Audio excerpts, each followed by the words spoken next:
জমানার বড় ইমাম ইমাম আহমদ বিন হাম্বল রহমতুল্লাহ আলাইহি ওই যুগে একজন বড় বুজুর্গ ছিলেন বিশরে হাফি রহমতুল্লাহ আলাইহি।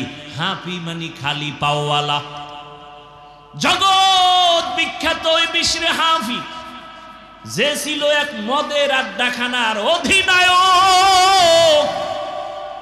মদ পান না করলে তার মেজাজ ঠান্ডা হতো না। এই বিশরে হাফি আল্লাহ হেদায়াত দিছেন। এমন আল্লাহ হেদায়াত দেওয়ার পরে আল্লাহর কাছে এত প্রিয় বিশরে হাফি এখন জমিনে হাঁটে, জুতা পায়ে পড়ে না। কেন? বলে জমিন পবিত্র, যেখানে সেজদা দিবে সেখানে কবুল।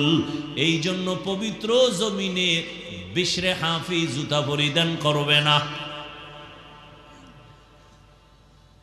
তাজকিরাতুল আউলিয়া নামক কিতাবে আছে, যতদিন বিশরে হাফি জমিনে জুতা পায়ে দেয় না অতদিন পর্যন্ত তার পালিত গরু ছাগল জমিনে পায়খানাও করে না। জমিন বড় পবিত্র, এটা ফাতোয়া না, এটা তাকওয়া। হর কে দারত খৌফে হকদার দিল মাদাম জান্নাতুল মাওয়া দেহদুরা মাকা। মদিনাতুল মুনাওয়ারায় গেছে জিয়ারতে, একদিন দুই দিন তিন দিন থাকার পরে ওজোর খাই পেশ করেন আর মদিনায় থাকা যাবে না। কেন? আমার বাথরুমের ব্যাগ আসছে। তো করো, বাথরুম আছে তো না। আমার রাসূল মদিনার অলিতে গলিতে হেঁটেছেন, কোথায় আমার রাসূলের কদম? রাসূল আমার যেখানে কদম দেয় সেখান থেকে মিশকের ঘ্রাণ। আমি বান্দা ওই পবিত্র জমিনে বাথরুম করব না। হর কে দারত খৌফে হকদার দিল মাদাম জান্নাতুল মাওয়া দেহদুরা মাকা। বড় কঠিন। একজনে মসজিদে ঢুকতে গিয়া জুতা দুইটা খুইলা জুতার তলা নিচের দিকে রাখছে, দুই আঙ্গুল দুই জুতায় ঢুকাইয়া ঝুলায় ঝুলায় মাস্তানের মতো নিয়ে যায়, আর ভিজা জুতার বালু আর পানি মসজিদের মধ্যে পড়ে। আর একজনে পকেটে একটা পলিথিন নিয়ে আসছে, বাহিরে বৈশা জুতা খুইলা পলিথিনে ঢুকাইয়া এরপরে আস্তে করে পিছনে ধরছে, সামনে কারো ধরে নাই, বামেও ধরে না, ডানেও না, কারো গায়ে না লাগলো। ইয়ে আদব। লিকুল্লি শাইইন জিনাতুন ফিল ওয়ারা ওয়া জিনাতুল মারই তামামুল আদাবি। ওই বিশরে হাফির যুগে জগৎ বিখ্যাত কোরআন ও হাদিসের বড় আলেম, বড় ইমাম আহমদ বিন হাম্বল রহমাতুল্লাহ আলাইহি বিশরে হাফি কোথাও সফরে যাইতেছেন ঘোড়ার পিঠে। ইমাম আহমদ বিন হাম্বল বিশরে হাফির থেকে অনেক বড় আলেম, যাইয়া ঘোড়ার লাগাম ধরে টানে। বুঝেননি কথা? ঘোড়ার লাগাম ধরে টানে বিশরে হাফি উপরে, আর জমানার ইমাম আহমদ বিন হাম্বল লাগাম ধরে টানে। জিজ্ঞাসা করে আহমদ বিন হাম্বল, আপনি বিশরে হাফির লাগাম ধরে টানেন কেন ঘোড়ার?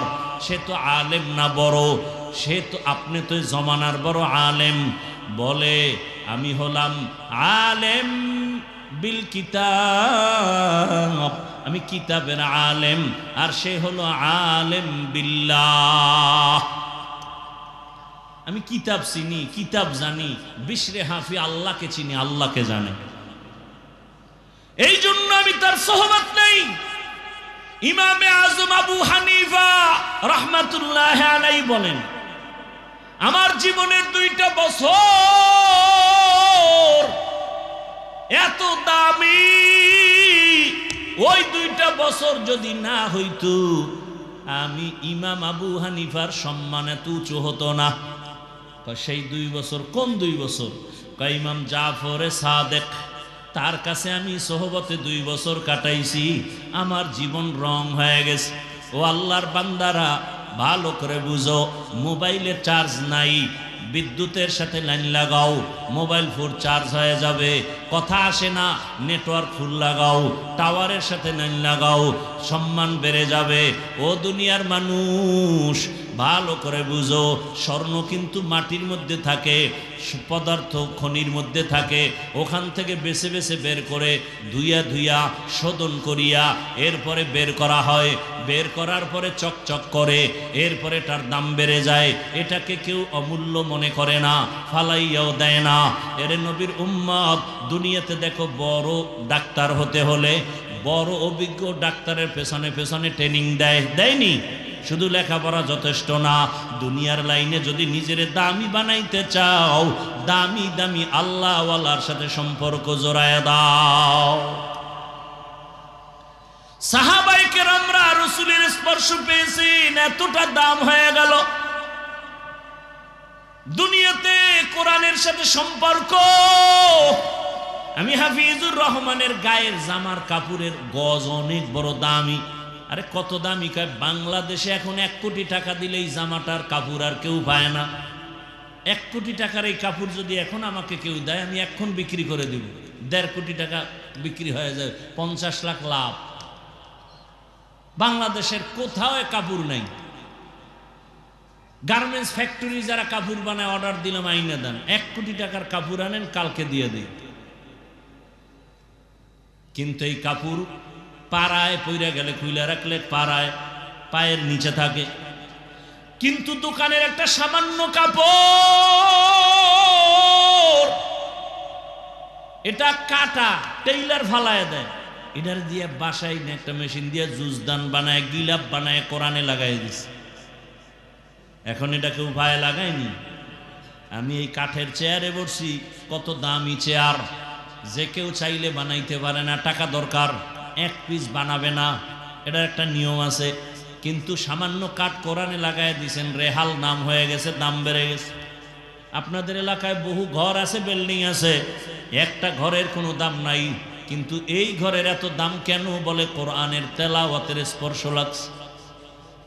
এই জন্য এখানে কেউ বিনা ওযুতে জুতা নিয়ে মসজিদে যায় না, কেউ মসজিদে আসলে বিড়ি টানে না। টানেনি? আপনাকে এলাকায় এরকম বেদ্যব আছে কেউ যে মসজিদের ভিতরে বইয়াও টানে? আল্লাহ হেদায়েত দান করে। আরো জোরে বলেন।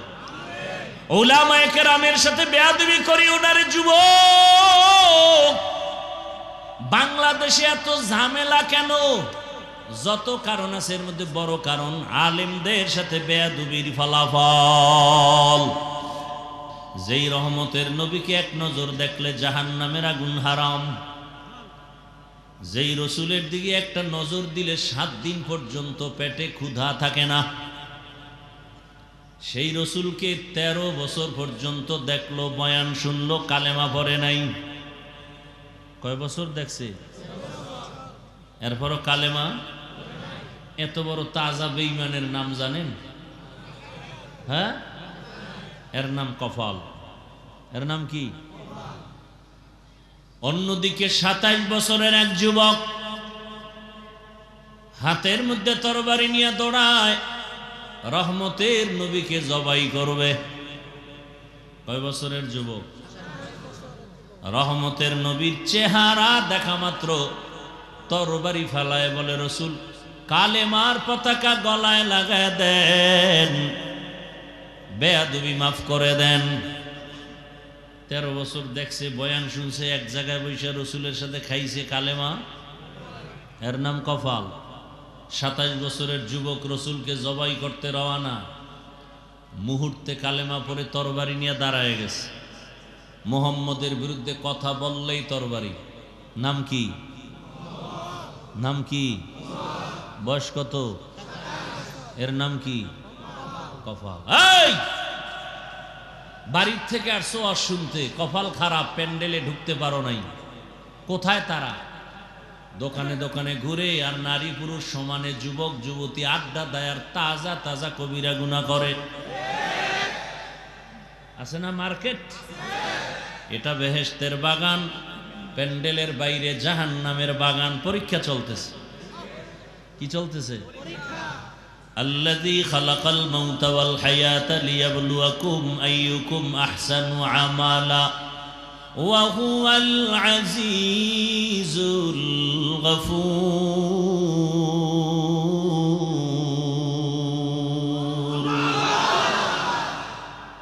পরীক্ষা কি কঠিন পরীক্ষা জানেন? মহিলাও ডানে বামে হাঁটতেছে, পিছনে নারী, ডানে নারী বামে নারী, চারিদিকে বাইতুল্লাহ দাঁড়ানো। দেখছেন নি কারবার?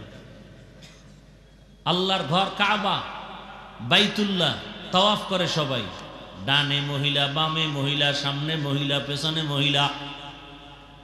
অনেকে চেহারা খুইলা তাওয়াফ করে, আমিও তাওয়াফ করি, পিসাবও করে, বুজুর্গ করে, দুনিয়াদারেরাও করে। পরীক্ষা চলতেছে, মাওলার রহমত নাজিল হচ্ছে বাইতুল্লাহর উপরে অল টাইম। এখন তোর অন্তর কি বাইতুল্লাহর দিকে যায় না নারীর দিকে যায়? পরীক্ষা চলতেছে, কঠিন পরীক্ষা। পাস করলে তুই বিনা হিসাবে জান্নাত, ফেল করলে মরার আগেই জাহান্নাম। বড় কঠিন পরীক্ষা। বাড়ির থেকে ওয়াজের নাম শুনে আসছে, প্যান্ডেলে ঢুকতে পারে না, এর নাম কি? আর এক দল প্যান্ডেলে ঢুকছে, কিন্তু বয়ান শোনার মতো কলবটা খালি করতে পারে নাই, মোবাইল দিয়া পর্দা লাগায় রাখছে, সামনে মোবাইল। কপাল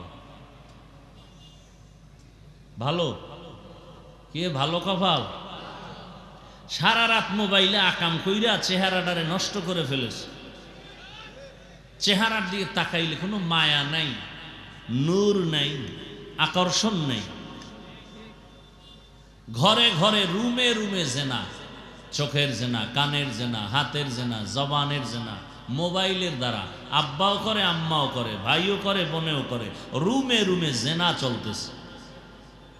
সারা রাত কোনো ঘুম নাই। কখন 2টা বাজলো খবর নাই। হঠাৎ করে শুনে ফজরের আজান, মোবাইলটা ফালায় ঘুম। ওই ঘুমের মধ্যে আল্লাহর গজব আসা দরকার ছিল, শুধু মুহাম্মদের উম্মত হওয়ার কারণে আল্লাহ গজব দেন নাই। সুস্থতা বড় জীবনের বড় এক নেয়ামত। আমার কথা আপনার মানার কোনো দরকার নাই। বাসায় গিয়া যুবকদের বলছি, শিক্ষিত বাবারা মোবাইলে গুগলে সার্চ দাও। টাচ মোবাইল দেখলে শরীরের অঙ্গ প্রত্যঙ্গের কি কি ক্ষতি হয়, ওখানে ডিটেলস চিকিৎসা বিজ্ঞানীরা কি বলেছে দেখো। হুজুরের কথা মানার দরকার নেই, ওখানে দেখো কিডনি শেষ, হার্ট শেষ, ব্রেন শেষ, লেখাপড়া শেষ, মায়ের সাথে বেয়াদবি, বাবার সাথে বেয়াদবি, শিক্ষকের সাথে বেয়াদবি, সব সূত্র মোবাইল। এই প্যান্ডেল হিসাবে বেয়াদবি, এত কিলাকিলি কেন, ধাক্কা ধাক্কি কেন? মোহাব্বতের মানে কি বেয়াদবি করা?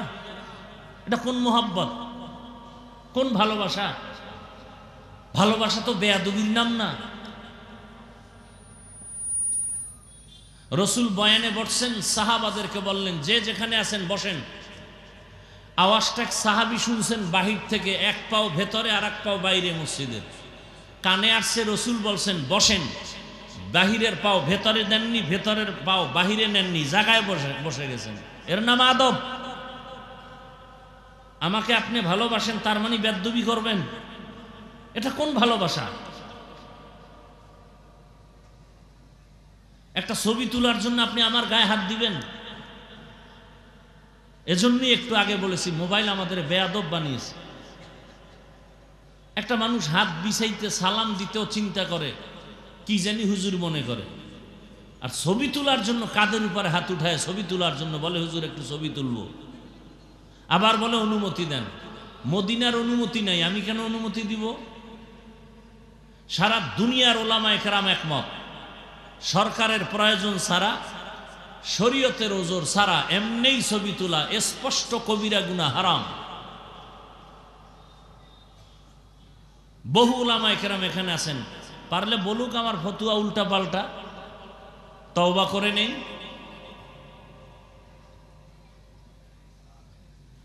এখানে আপনারা যারা আলেম না তারা বলেন তো, আমার চেহারাটা আপনার যুবতী বোন দেখবে, হালাল? সত্য কথা বলেন, আপনার দিল কি বলে? হালাল। তো কেন করবেন এগুলো?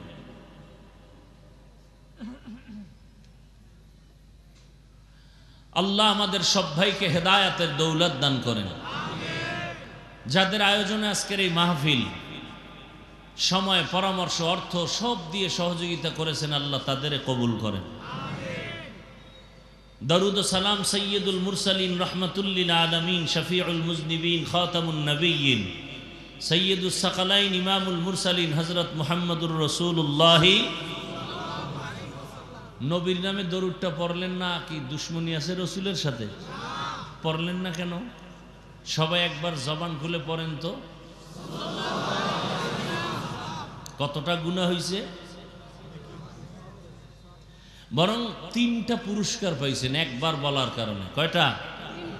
10টা গুনাহ মাফ, 10টা নেক যোগ হয়েছে। আল্লাহর দরবারে 10 গুণ মর্যাদা বেড়ে গেছে। হর কে বাশদ আমেলে সাল্লু মুদাম আতেশে দোজখ শাওয়াদ বরওয়ায়ে হারাম। জীবনে কিছু করছেন আর না করছেন, আজকে থেকে দরুদের আমলটা ধরে ফেলেন। দুনিয়াতেও অনেক কিছু পাবেন, একসময় আমার কথা মনে রাখবেন। আখেরাতে তো পাবেনই।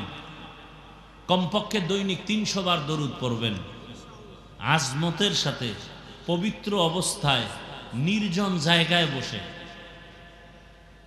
এরপরে পবিত্র অবস্থায় ঘুমাবেন, চেহারাটা কিবলার দিকে ফিরায় দিবেন, দরুদের আমল লাগাতার করতে থাকবেন।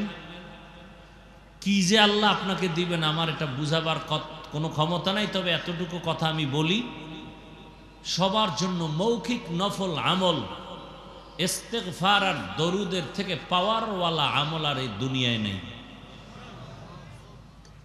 ও ব্যবসায়ী, তোমার ব্যবসায় সমস্যা, দরুদের আমল চালু করো, সমাধান হয়ে যাবে। এত পাওয়ারফুল এক আমল দরুদের আমল। আল্লাহ আমাদের বেশি বেশি বেশি বেশি দরুদের আমল করার তৌফিক দান করুন। উলামায়ে হযরত আলোচনা করেছেন দীর্ঘ সময়। আল্লাহ উলামায়ে কেরামদের কথাগুলো আমাদেরকে সহি তরিকায় আমল করার তৌফিক দান করেন। উলামায়ে কেরামের ইজ্জতকে আল্লাহ বেশি বেশি বাড়ায় দেন। যারা লেখার মাধ্যমে, বলার মাধ্যমে, মিডিয়ার মাধ্যমে আলেমদের বদনাম ছড়ায়, আলেমদের ইজ্জত ছোট করার চক্রান্ত করে, আল্লাহ এদের হেদায়াত দান করেন। আল্লাহ এদের হেদায়াত দান করেন। আল্লাহ এদের হেদায়াত দান করেন। হেদায়াত না থাকলে ধ্বংস করে দেন। কিয়ামত পর্যন্ত আর নবীজি এসে আমাদের বয়ান দিবেন না, নাকি আপনাদের এখানে আসবেন? কোন থানা এটা? কিয়ামত পর্যন্ত কোনো সাহাবী আসবেন দাওয়াত দিতে? কিয়ামত পর্যন্ত কোনো আইম্মায়ে কেরাম আসবেন না? ইমাম বুখারী, ইমাম মুসলিম, ইমাম তিরমিজি, ইমাম আবু হানিফা, ইমাম শাফিঈ কেউ আসবেন? বড় বড় বড় বড় আউলিয়ায়ে কেরামদের যারা চলে গেছেন আবার আসবেন। কিয়ামত পর্যন্ত এই জাতিকে ভালো করে বুঝেন, কিয়ামত পর্যন্ত এই জাতিকে দুনিয়াতে শান্তির, নিরেট শান্তির পথ দেখাবে, নির্ভেজাল বিনা হিসাবে জান্নাতের গ্যারান্টি দেওয়ার পথ দেখাবে একমাত্র উলামায়ে কেরাম, আর কেউ না। কারা? দুনিয়ার শান্তির পথ কি উলামায়ে কেরামদের কাছে আছে? শান্তির পথ দেখানোর কি রাস্তা নাই? উলামায়ে কেরাম যে পথ দেখাবেন কি বাবার কথার থেকে না কোরআন হাদিস থেকে? সবাই সত্য কথা মানেন আর না মানেন, স্বীকার করেন। কোরআন এবং হাদিস বা ইসলাম কি আপনাদের ধারণা মতো একটা অপূর্ণাঙ্গ ধর্ম না পরিপূর্ণ? মানুষের জীবনে কিয়ামত পর্যন্ত যত সমস্যা হবে সমাধান কি ইসলাম কোরআন হাদিসে আছে? দিল থেকে বলেন, তাল মিলেন, আছে? শুধু রাষ্ট্রীয় সমাধানটা নেই, আছে? তো কেন বলেন ইসলামে রাজনীতি নাই? আপনি এই কথা বলার দ্বারা তো প্রমাণ হয় যে ইসলাম কোরআন সব দিক থেকে পূর্ণ, রাজনীতি বা রাষ্ট্রের ব্যাপারে কোরআন শরীফ অপূর্ণাঙ্গ, দুর্বল। আল্লাহ সবাইকে হেদায়াত দান করুন। আল্লাহ তো এই পথ দেখাবে উলামায়ে কেরাম। এজন্য উলামায়ে কেরামের জন্য দোয়া করি। আন্তর্জাতিক এক চক্রান্ত আর ষড়যন্ত্র চলতেছে উম্মতের অন্তরে আলেমদের প্রতি ঘৃণা জমানোর জন্য। কারণ আপনারা যদি আমাকে ঘৃণা করেন, আমার বয়ান আর শুনবেন না। আমার প্রতি আপনাদের খারাপ ধারণা আসলে আমার পেছনে আর নামাজ পড়বেন না।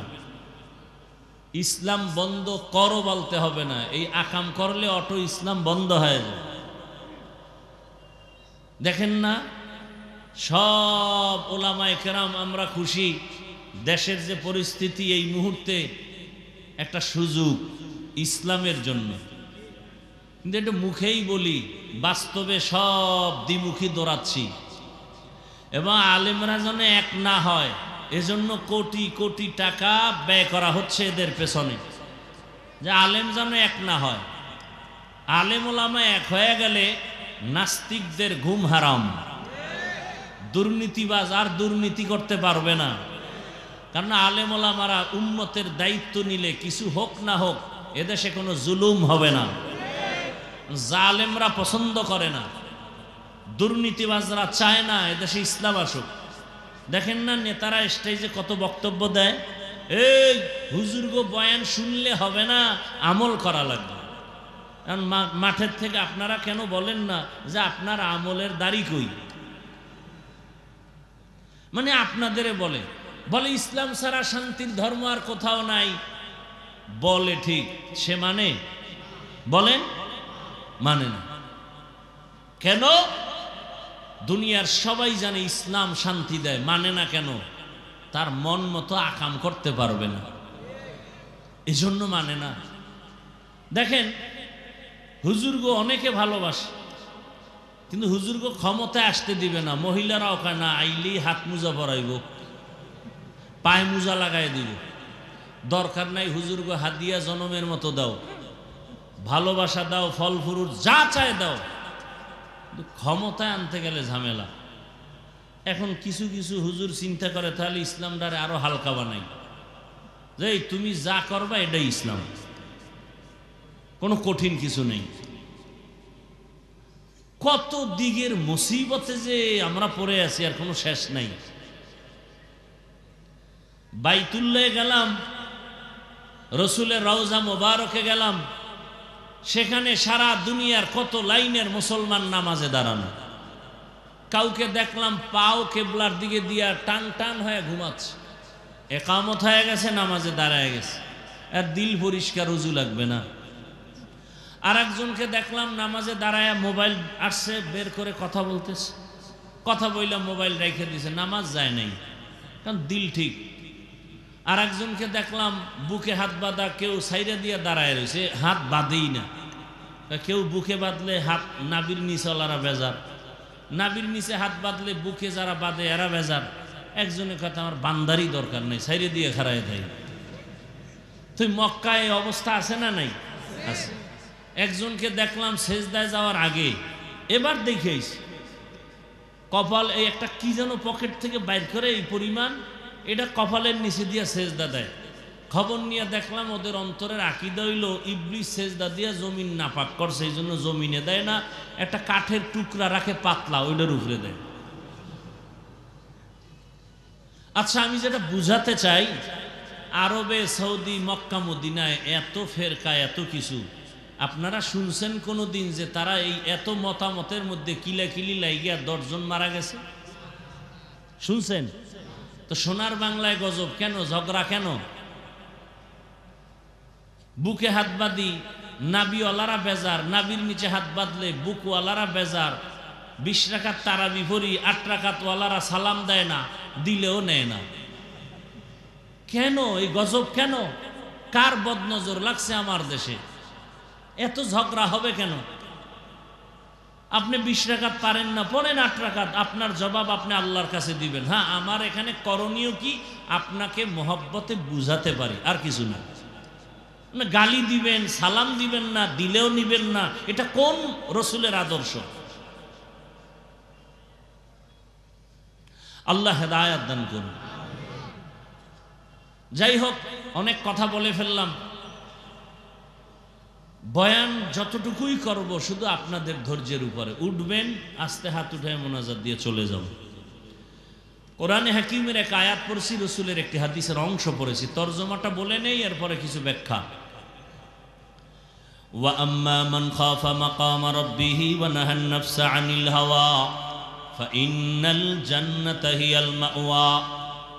আল্লাহ বলেন, হাসরের ময়দানে আমার আদালতে দাঁড়াইয়া হিসাব দেওয়ার ভয়ে দুনিয়াতে যারা জিন্দা অবস্থায় নিজেকে গুনাহ থেকে বাঁচায় রাখবে, আমি আল্লাহ ওয়াদা করলাম তাকে বিনা হিসাবে জান্নাত দিব।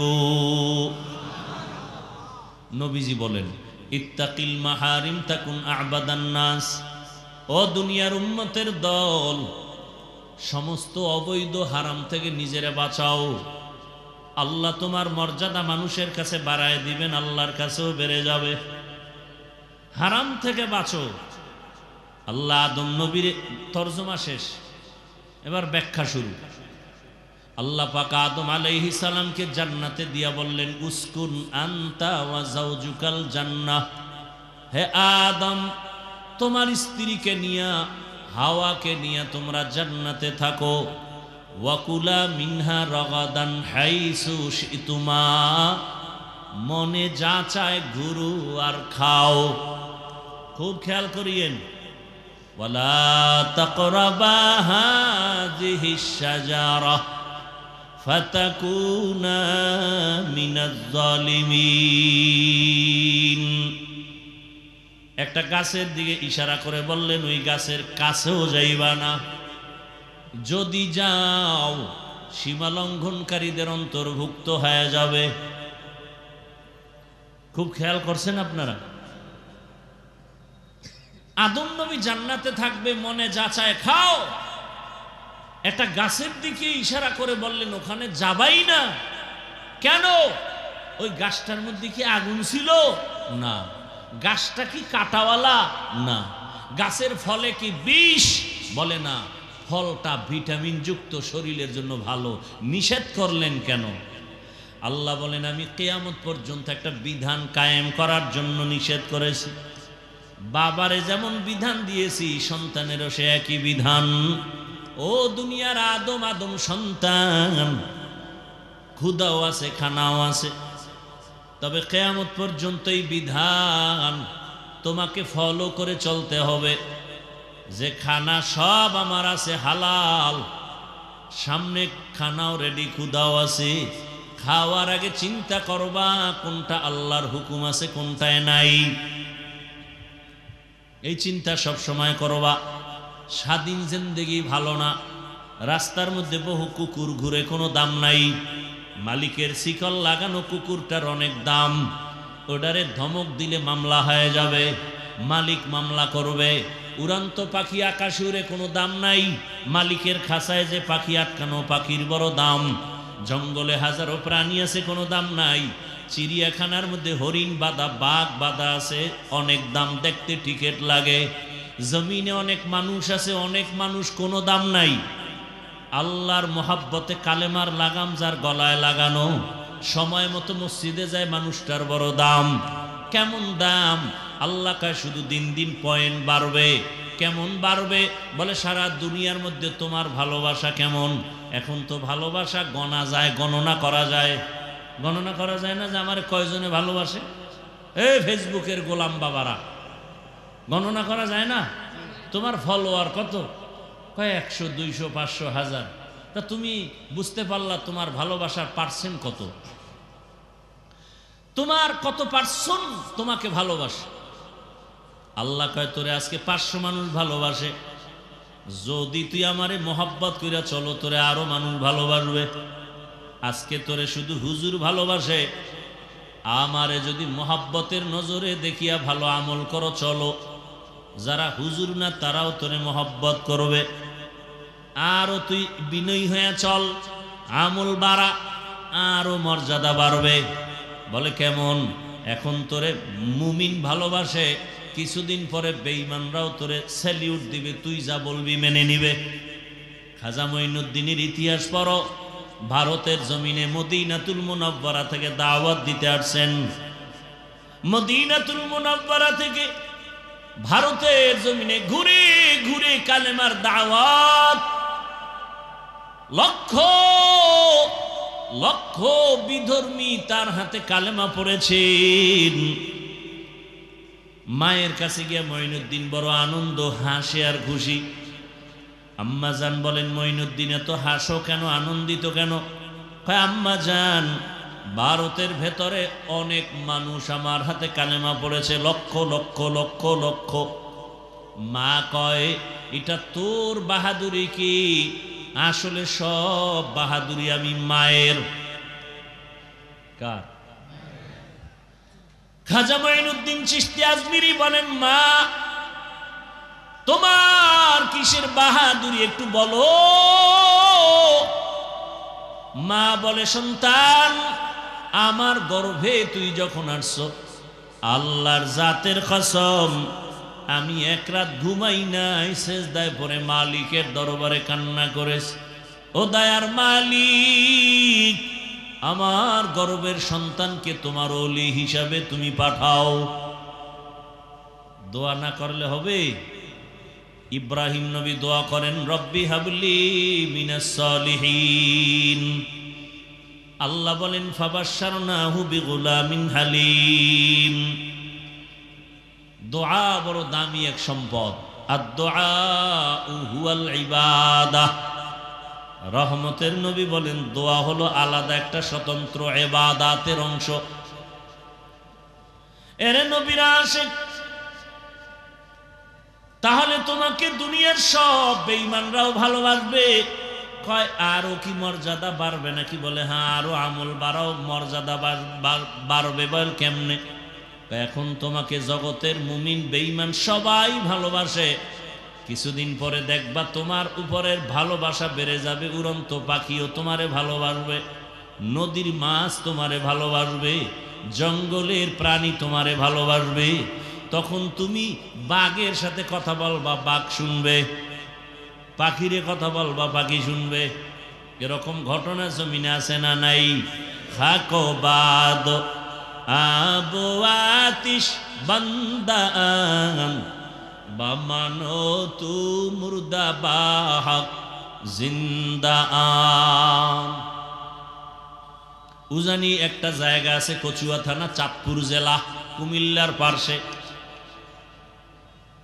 এর পাশে আর একটা জেলা আছে, নোয়াখালী। নোয়াখালী জমিনের এক সন্তান, কোটিপতির সন্তান, বাবায় টাকার বালিশ বানায় ঘুমায়, বলতে গেলে এই পরিমাণ টাকা। এর সন্তান কোন এলাকা? নোয়াখালী। বাবার টাকা পয়সা বাদ দিয়া বের হয়ে গেলেন ঘর থেকে। না, টাকা পয়সা দরকার নাই, এক টানে চলে গেলেন ভারতে, দেওবন্দ। মাওলানা হলেন, কিরাআতে সাবআ পড়লেন। এরপরে রশিদ আহমদ গাঙ্গুহি দরবারে গেলেন, সেখানে বায়াত গ্রহণ করলেন। তাসকিয়ার সবক নিয়া বাইতুল্লাহর পার্শ্বে গেলেন, পার্শ্বে এক মসজিদ একটু দূরে, ওখানে গিয়া তেলাওয়াত শুরু করলেন। মক্কার মানুষ বড় আশেক হয়ে গেল। হুজুর, আপনার বাড়ি কই? কয়, বাংলাদেশ। আপনার তেলাওয়াত এত মজা লাগছে, আমাদের মসজিদে আপনি ইমামতি করেন। ইমামতিতে রাজি হয়ে গেলেন। কিছুদিন পরে বিবাহের প্রয়োজন। সৌদি আরবের মানুষ এতটাই পাগল হয়ে গেল, মেয়েকে বিবাহ দিবেন, তবে শর্ত বাংলাদেশে নেওয়া যাবে না। এই শর্তে বিয়া হয়ে গেল। বিবাহ করার পরে কিছুদিন থাকলেন। রশিদ আহমদ গাঙ্গুহি চিঠি লিখলেন, ও বাংলাদেশের কারি ইব্রাহিম, বাংলাদেশে গিয়া তাড়াতাড়ি খেদমত শুরু করে দাও। হজরতের চিঠি পাইয়া বিবিকে বললেন, যাবা নাকি থাকবা? শর্ত তো না নেওয়ার। বলে, আমি যাব। পরিবারের অনুমতি নিয়ে দেশে আসলেন। নোয়াখালীর জমিন বাদ দিয়া চাঁদপুর জেলার কচুয়া থানা, ওখানের এলাকার একটা নাম উজানি। হিন্দুদের মালিকানা, বিশাল বড় জঙ্গলওয়ালা জমিন খরিদ করলেন। করার পরে ভেতরে পরিচ্ছন্ন করার জন্য ঢুকলেন। গিয়া দেখে একটা গম্বুজ দেখা যায়। গম্বুজের ভেতর একটা বাঘ তার বাচ্চাকে দুধ পান করায়। ওই গম্বুজটা এখনো আছে। উজানি গেলে দেখবেন বিশাল বড় মসজিদের দক্ষিণ পশ্চিম কর্নারে ওই গম্বুজ। কারি ইব্রাহিম কয় রে বা বনিয়াদম এখানে আসছে থাকবে, তুমি তোমার গন্তব্যে চলে যাও। কারি ইব্রাহিমে কথা বলা মাত্র কুমিল্লা জেলার একটা থানা আছে লালমাই, লালমাই থানার পাশে একটা পাহাড় আছে লালমাই পাহাড় বলে। বলতে বলতেই বাঘ তার বাচ্চা কাঁধে নিয়ে লালমাই পাহাড়ে রওয়ানা। আপনি মাথা পাগল হয়ে যাবে, এটা কেমন করে সম্ভব? আপনি বলবেন এটা হতেই পারে না। আল্লাহ কয় আমার কুদরতের দ্বারা সম্ভব। আল্লাহর কাছে মানুষের থেকে প্রিয় কোনো বস্তু নাই, প্রাণী নাই। আর মানুষের মধ্যে আল্লাহর কাছে সবার থেকে দামি ইন্না আকরামাকুম ইনদাল্লাহি আতকাকুম, যারা আল্লাহর মহব্বতে তাকওয়ার উপরে চলে তারা আল্লাহর কাছে দামি। এইবার যারা একটু মাস্তানি ভাব নিয়ে বলে তোমরা এই কথা মানি না, শিরিক করছো, আপনার কাছে আমার বিনয়ের প্রশ্ন জবাব দিয়া তারপরে যাইয়েন, আপনারাও জবাব দেন। আপনাদের গ্রাম অঞ্চলে গরু দিয়া চাষাবাদ করেনি? করে? যারা চাষি গরুর হাল চাষ করে এরা কত ডিগ্রি পাস? BA pass? সাধারণ মানুষ, তাই তো? কথা বলেন না কেন? সাধারণ মানুষ। আচ্ছা আমাকে বলেন, সত্য কথা মানেন আর না মানেন স্বীকার করবেন তো? আচ্ছা ওই যে চাষি গরুটারে নিয়ে চাষ করে, গরুরে যখন বলে গরু দাঁড়া, কথা শুনে? গরুরে যদি বলে ডানে যা, যায়? বামে যা, যায়? মাঠের মধ্যে 500 হাঁস পানির মধ্যে ওরা ঘুরতেছে, হাসতেছে, খেলতেছে। সন্ধ্যাবেলা মালিক মহিলা যখন ডাক দিছে, 500 হাঁসগুলো খোলামেলা অবস্থা থেকে বন্দি খাঁচায় আসে? আসে? তো একটা চাষির কথা যদি গরু শুনে, তাকওয়াওয়ালার কথা বাঘ শুনবে না কেন? এটা বুঝার মতো তোমার মেমোরি নাই, জিবি হ্যাং হয়ে গেছে, কপাল পুড়ছে তোমার। আল্লাহ হেদায়াত দান করুন। আউলিয়ারা কারে উকবা ইখতিয়ার, জাহেলারা কারে দুনিয়া ইখতিয়ার। খারাপ লাগতেছে আপনাদের?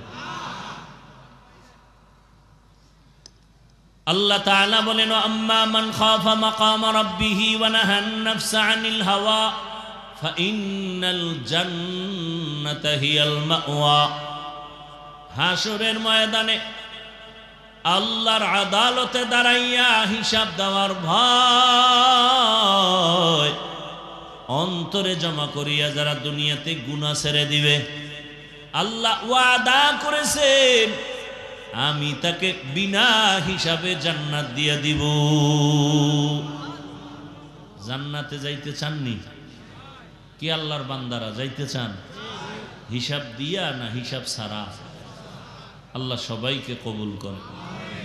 তা আল্লাহ কি বলছেন? গুনাহ থেকে নিজেকে বাঁচায় রাখো। গুনাহ থেকে বাঁচার উপায় কি?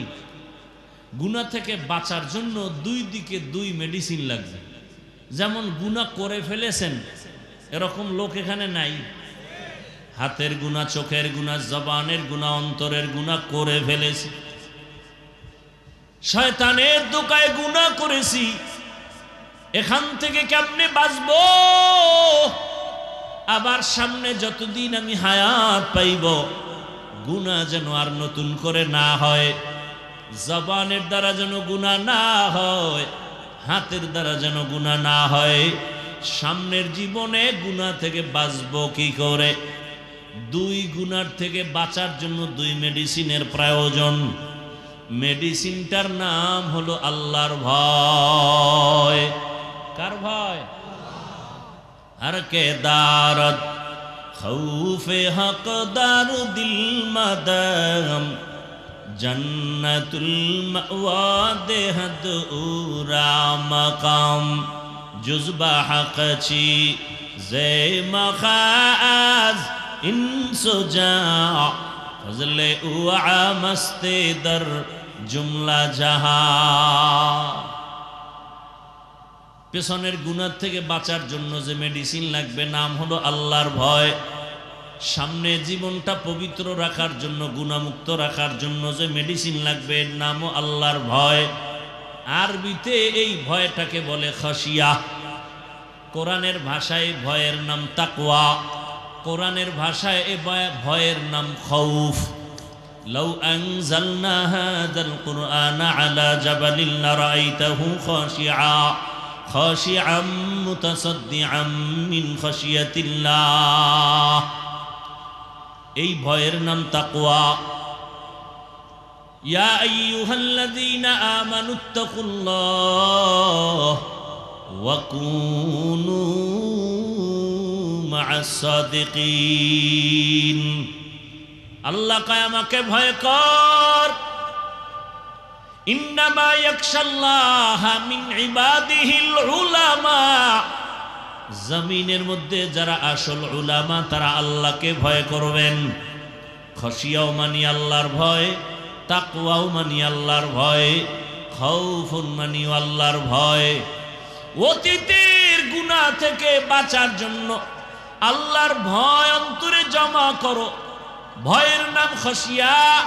সামনের জীবনে যেন গুনাহ না হয় এজন্য যেই ভয়টা লাগবে ওই ভয়ের নাম তাকওয়া। পেছনে আল্লাহর ভয় নিয়ে তওবা করো, সামনে যেন তোমার আমার দ্বারা গুনাহ না হয়। জীবনে তো গুনাহ কম করো না এর যুবক বাবা। ও আমার যুবক, গুনাহ করতে করতে করতে করতে চেহারাটা নষ্ট। এত গুনাহ জীবনে করেছে রে বাবা। আমি এতক্ষণ আপনাদের যে বয়ান শুনাইতেছি একবারও কিন্তু বলি নাই সবাই গুনাহ সারিয়া স্কুলে যারা আসো স্কুলে তালা দিয়া মাদ্রাসায় যাও। একবারও বলি নাই তাবলিগে যাও। একবারও বলি নাই আমার মতো হুজুর হও। একবারও বলি নাই তুমি পীরের কাছে যাও। কি বলতে চাই ভালো করে শুনো হে যুবক বাবারা। দুনিয়াটা কিছুই না। তুমি স্কুলে পড়ো, আমি হাফিজুর রহমান তোমাকে সাহস দিয়া যাই, দোয়াও করে যাই। স্কুল ছাড়িও না, কলেজ ছাড়িও না। বান্দা তুমি ওখানে লেখাপড়া করো। চাকরি যারা করেন ওখানে চাকরি করেন। ব্যবসা যারা করেন করেন। চাকরিও ছাড়তে হবে না, ব্যবসাও ছাড়ার প্রয়োজন নাই। বরং আমি পরামর্শ দিব ওখানে থাকিয়া জান্নাতের পথটাকে বেছে নেওয়ার চেষ্টা করেন। এখন বলবেন স্কুল কলেজে পড়িয়া জান্নাত পাওয়ার পথ কেমনে পাই? চাকরির রাস্তায় থাকিয়া কেমনে পাই? ও আমার যুবক, তোমাকে আমি কলিজা দিয়া দোয়া করে গেলাম, তুমি স্কুল কলেজে লেখাপড়া করে ডাক্তার হও। দোয়া করি তুমি ইঞ্জিনিয়ার হও, তুমি প্রফেসর হও। দোয়া করে গেলাম।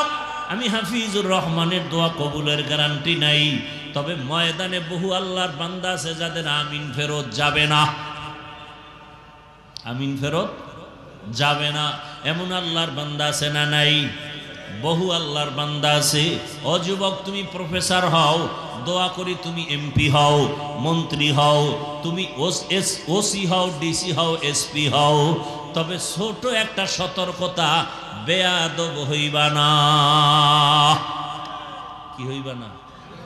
বেয়াদব হইবা না। বলতে পারো হাফিজ ভাই ডাক্তার হব বেয়াদব হব না, তার ব্যাখ্যা কি? ভালো করে শুনো রে বাবা।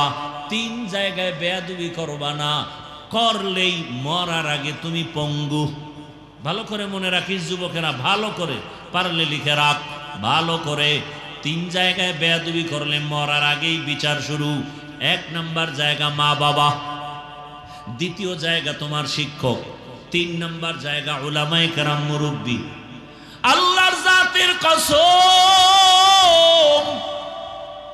যদি মা বাবার সাথে বেয়াদবি করে বরদোয়া নাও, খোদার কসম জীবনে তোর মরার আগেই জীবনটা ধ্বংস হয়ে যাবে। মরবি না, মরার আগে শাস্তি পাবি বিছানায় শুয়া, মানুষের জুতার বাড়ি খাবি।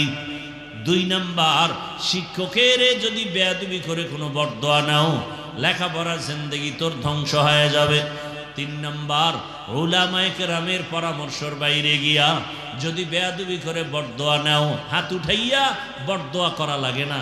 তোমার আচরণে দিলে কষ্ট লাগছে, নিঃশ্বাস ফেলছি, এটাই তোর গজবের জন্য যথেষ্ট। হাত উঠাইয়া দোয়া করতে হয় না, হাত উঠাইয়া দোয়াও করা লাগে না। মায়েরে এমন একটা কথা বলছো, মা চোখের পানি ছেড়ে দিছে, তোর কপাল ধ্বংস হওয়ার আর কিছু বাকি নাই, আর কোনো আলাদা কিছুর দরকারও নেই। এরে আমার কলিজার যুবক, মা বাবার দোয়া নিয়ে সামনে আগাইও, শিক্ষকের দোয়া নিয়ে আগাও, উলামায়ে কেরামের দোয়া নিয়ে সামনে আগাও। যদি এই তিন জায়গার দোয়া থাকে তোমার জীবন সফল, ডাক্তার হলো তোমার জীবন ধন্য। আর যদি বেয়াদবি করে ডাক্তার হও, তাসনিমা নাসরিনের মতো জুতা খেয়ে দেশ থেকে পালিয়ে যেতে হবে। জিন্দেগি মে বন্দেগি তু কার নাহি, जिंदगी में बंदगी तू कर नहीं, जिंदगी बे बंदगी शर्मिंदा है, जिंदगी बे बंदगी शर्मिंदा है। दुनिया में हो दुनिया का तलबगार न हो, बाजार से गुजर हो खरीदार न हो। ये दुनिया एक मिसले कागज फूल है, ये दुनिया एक मिसले कागज फूल है, जिंदगी में बंदगी तू कर नहीं, जिंदगी बे बंदगी शर्मिंदा है, जिंदगी बे बंदगी शर्मिंदा है। जिंदगी में बंदगी कुन बंदगी, बंदगी बे जिंदगी शर्मिंदगी। কয় জায়গার থেকে দোয়া লাগবে?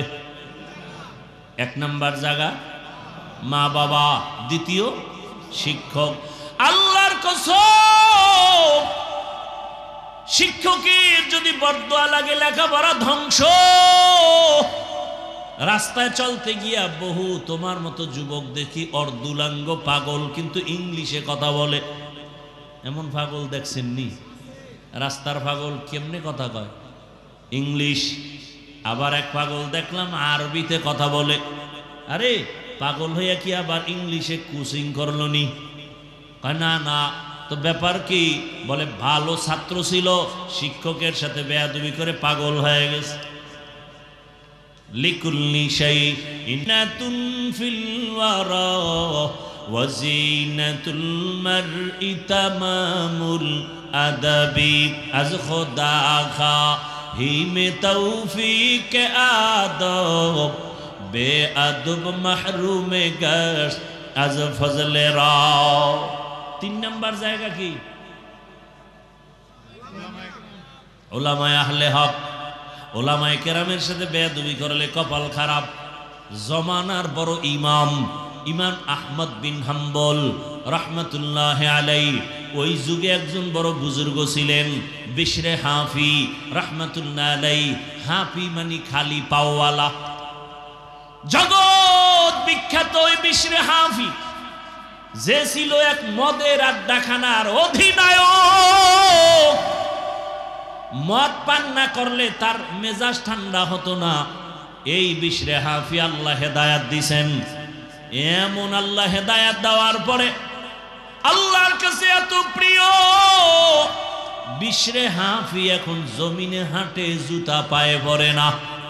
কেন? বলে জমিন পবিত্র, যেখানে সেজদা দিবে সেখানে কবুল। এই জন্য পবিত্র জমিনে বিশরে হাফি জুতা পরিধান করবে না। তাজকিরাতুল আউলিয়া নামক কিতাবে আছে, যতদিন বিশরে হাফি জমিনে জুতা পায়ে দেয় না অতদিন পর্যন্ত তার পালিত গরু ছাগল জমিনে পায়খানাও করে না। জমিন বড় পবিত্র, এটা ফাতোয়া না, এটা তাকওয়া। हर के दारत खौफे हकदार दिल मदाम जन्नतुल मावा देहदुरा मका। মদিনাতুল মুনাওয়ারায় গেছে জিয়ারতে, একদিন দুই দিন তিন দিন থাকার পরে ওজোর খাই পেশ করেন আর মদিনায় থাকা যাবে না। কেন? আমার বাথরুমের ব্যাগ আসছে। তো করো, বাথরুম আছে তো না। আমার রাসূল মদিনার অলিতে গলিতে হেঁটেছেন,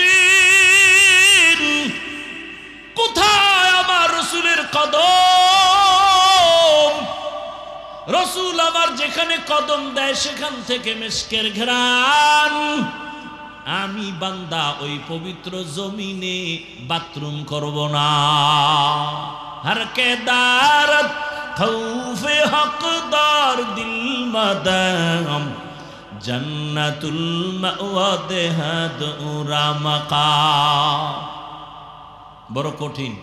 একজনে মসজিদে ঢুকতে গিয়া জুতা দুইটা খুইলা জুতার তলা নিচের দিকে রাখছে, দুই আঙ্গুল দুই জুতায় ঢুকাইয়া ঝুলায় ঝুলায় মাস্তানের মতো নিয়ে যায়, আর ভিজা জুতার বালু আর পানি মসজিদের মধ্যে পড়ে।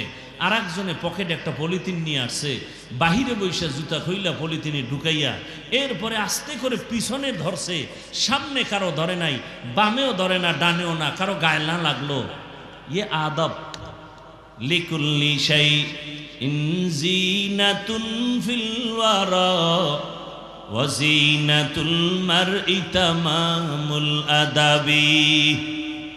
ওই বিশরে হাফির যুগে জগৎ বিখ্যাত কোরআন ও হাদিসের বড় আলেম, বড় ইমাম আহমদ বিন হাম্বল রাহমাতুল্লাহ আলাইহি বিশরে হাফি কোথাও সফরে যাইতেছেন ঘোড়ার পিঠে। ইমাম আহমদ বিন হাম্বল বিশরে হাফির থেকে অনেক বড় আলেম, যাইয়া ঘোড়ার লাগাম ধরে টানে। বুঝেননি কথা? ঘোড়ার লাগাম ধরে টানে বিশরে হাফি উপরে, আর জমানার ইমাম আহমদ বিন হাম্বল লাগাম ধরে টানে। জিজ্ঞাসা করে আহমদ বিন হাম্বল, আপনি বিশরে হাফির লাগাম ধরে টানেন কেন ঘোড়ার? সে তো আলেম না বড়, সে তো, আপনি তো জমানার বড় আলেম। বলে, আমি হলাম আলেম বিল কিতাব, আমি কিতাবের আলেম, আর সে হলো আলেম বিল্লাহ। আমি কিতাব চিনি, কিতাব জানি, বিশরে হাফি আল্লাহকে চিনি, আল্লাহকে জানে। এই জন্য আমি তার সোহবত নেই। ইমামে আজম আবু হানিফা রাহমাতুল্লাহ আলাইহি বলেন, আমার জীবনের 2টা বছর এত দামি, ওই 2টা বছর যদি না হইতো আমি ইমাম আবু হানিফার সম্মান এত উঁচু হতো না। সেই 2 বছর কোন 2 বছর? ইমাম জাফরে সাদেক, তার কাছে আমি সোহবতে 2 বছর কাটাইছি, আমার জীবন রং হয়ে গেছে। ও আল্লাহর বান্দারা, ভালো করে বুঝো, মোবাইলে চার্জ নাই, বিদ্যুতের সাথে লাইন লাগাও, মোবাইল ফোন চার্জ হয়ে যাবে। কথা আসে না, নেটওয়ার্ক ফুল লাগাও, টাওয়ারের সাথে লাইন লাগাও, সম্মান বেড়ে যাবে। ও দুনিয়ার মানুষ, ভালো করে বুঝো, স্বর্ণ কিন্তু মাটির মধ্যে থাকে, পদার্থ খনির মধ্যে থাকে, ওখান থেকে বেছে বেছে বের করে ধুইয়া ধুইয়া শোধন করিয়া এরপরে বের করা হয়। বের করার পরে চকচক করে, এরপরে তার দাম বেড়ে যায়।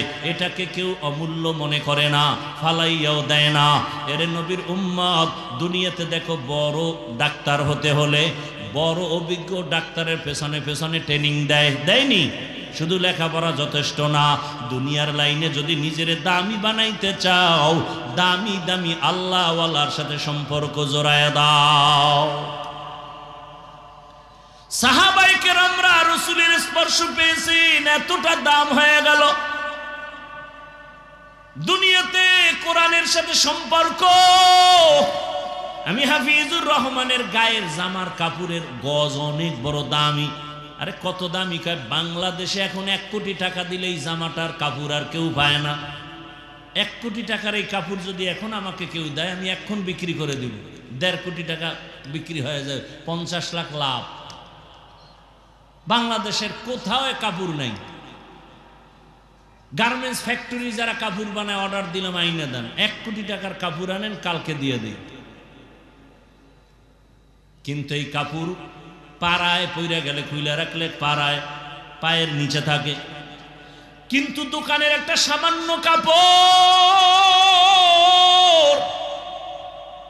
এটা কাটা টেইলার ফালায় দেয়, এটার দিয়ে বাসায় একটা মেশিন দিয়ে জুসদান বানায়, গিলাপ বানায়, কোরআনে লাগাই দিছে।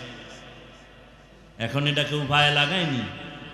আমি এই কাঠের চেয়ারে বসছি, কত দামি চেয়ার, যে কেউ চাইলে বানাইতে পারে না, টাকা দরকার, 1 পিস বানাবে না, এটার একটা নিয়ম আছে।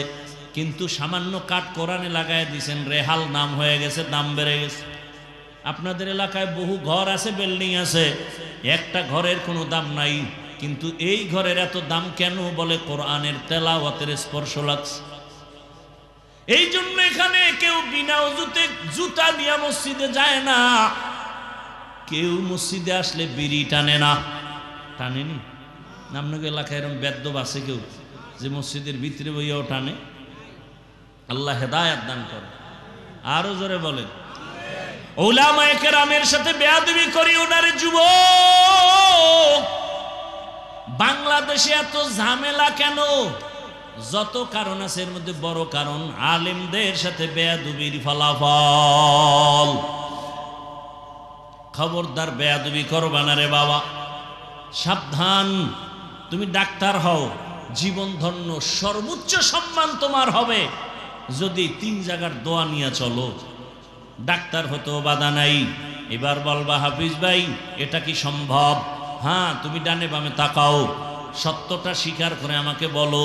ও যুবক বাবারা, তোমার মতো যুবক স্কুল কলেজে পড়ে, সত্য কথা বলো, 5 ওয়াক্ত নামাজও পড়ে আসেনি। তুমি পারো না কেন?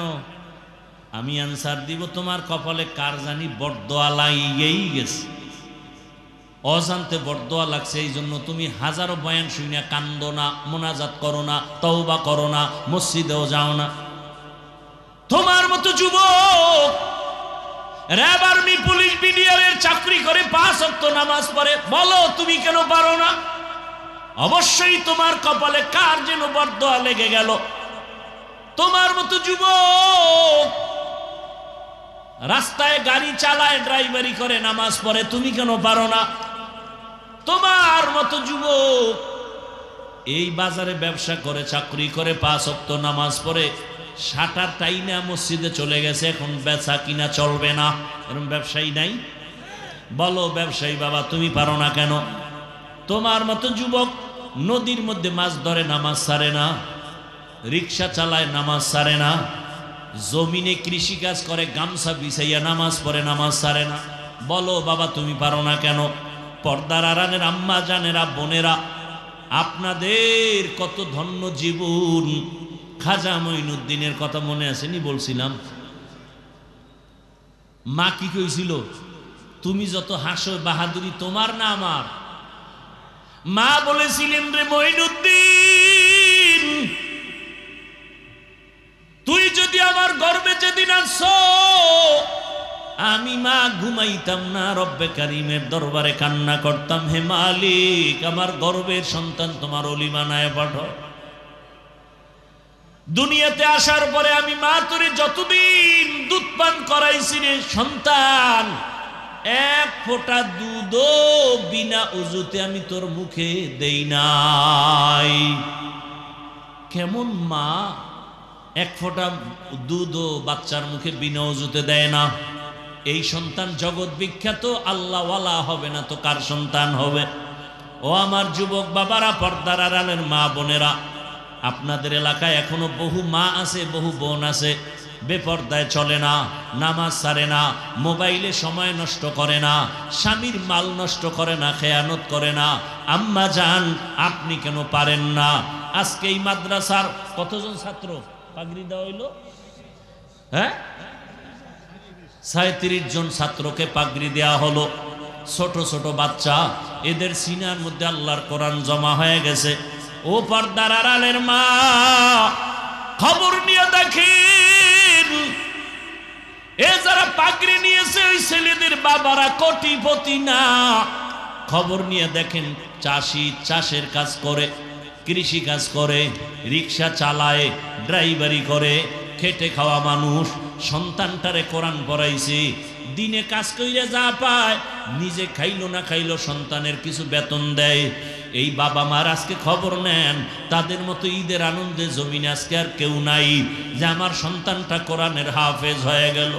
ও পর্দার আড়ালের আম্মা জান, মনে কি চায় না একজন হাফেজের মা হইয়া কবরে যাবে, একজন আলেমের মা হইয়া কবরে যাবেন, একজন আদর্শ সন্তানের মা হয়ে কবরে যাবেন। সন্তানটারে কোরআন পড়াইয়া ডাক্তার বানান, বাধা নাই। সন্তানটাকে কোরআন শিক্ষা দিয়া ইঞ্জিনিয়ার বানান, বাধা নাই। সন্তানটাকে কোরআন শিক্ষা দিয়া প্রফেসর বানাবেন, বাধা নাই। ওই সন্তান ডাক্তার হলো আপনার জন্য কোরআন তেলাওয়াত করে দোয়া করবে, এখনো সময় আছে, মা তওবা করেন। আপনাদের জীবনটা বড় ধন্য, আল্লাহর কাছে তওবা করেন। জীবনে তো বেপরদায় কম দৌড়াইলেন না, জীবনে তো মোবাইলে সময় নষ্ট কম করলেন না, আর কত মরার কি চিন্তা এখন অন্তরে আসে নাই।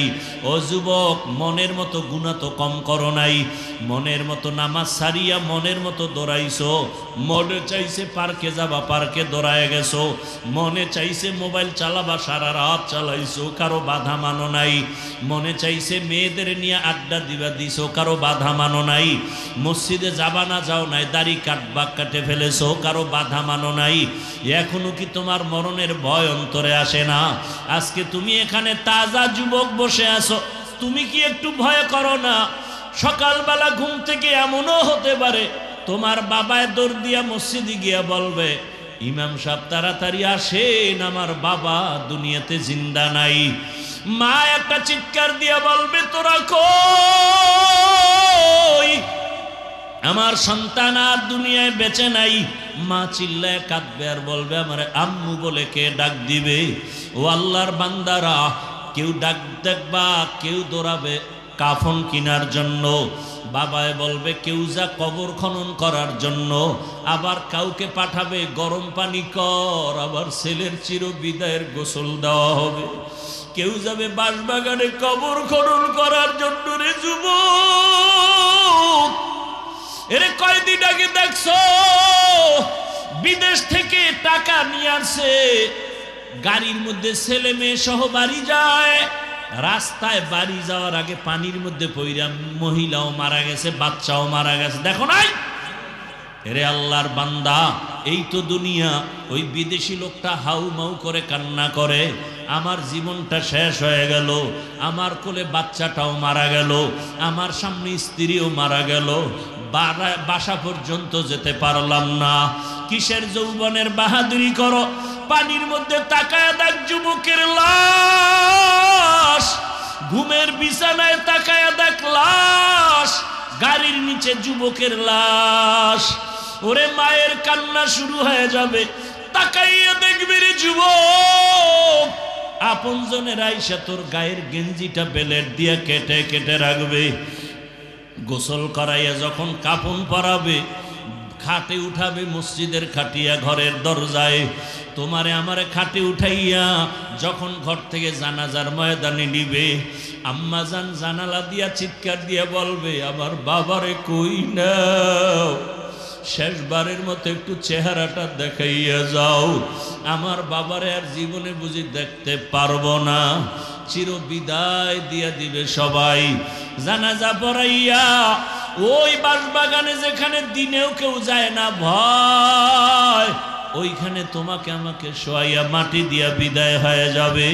ও যুবক বাবা, মনের আশা পূরণ কইরা তো গুনাহ করছো, এবার তওবা করো।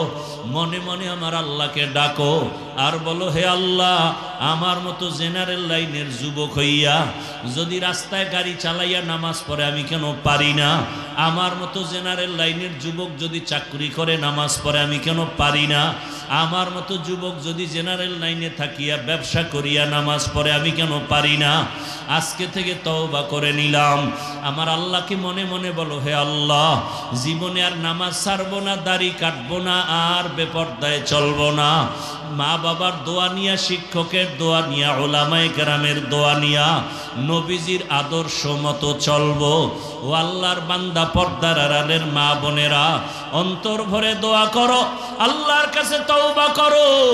ও দয়ার মালিক, জীবনে আর কোনোদিন বেপরদায় চলবো না, স্বামীর মাল খেয়ানত করব না, আর মোবাইলে সময় নষ্ট করব না। ও আল্লাহর বান্দারা, তওবা করার যদি নিয়ত হয়, খাঁটি তওবার নিয়ত যাদের আছে, অন্তরে মুনাফিকি যদি না থাকে, খাঁটি তওবার নিয়তে দুটো হাত আমার আল্লাহকে দেখাইয়া দাও। আয় আল্লাহ, আমাদের তওবা কবুল করে নেন। আয় আল্লাহ, তওবার উপরে মজবুত হয়ে চলার তৌফিক দান করেন। আয় আল্লাহ, আমাদের জীবনের গুনাহমুক্ত জীবন দান করেন। গুনাহের প্রতি ঘৃণা জমায়ে দেন। নবীজির আদর্শ মেনে চলার তৌফিক দান করেন। আমিন।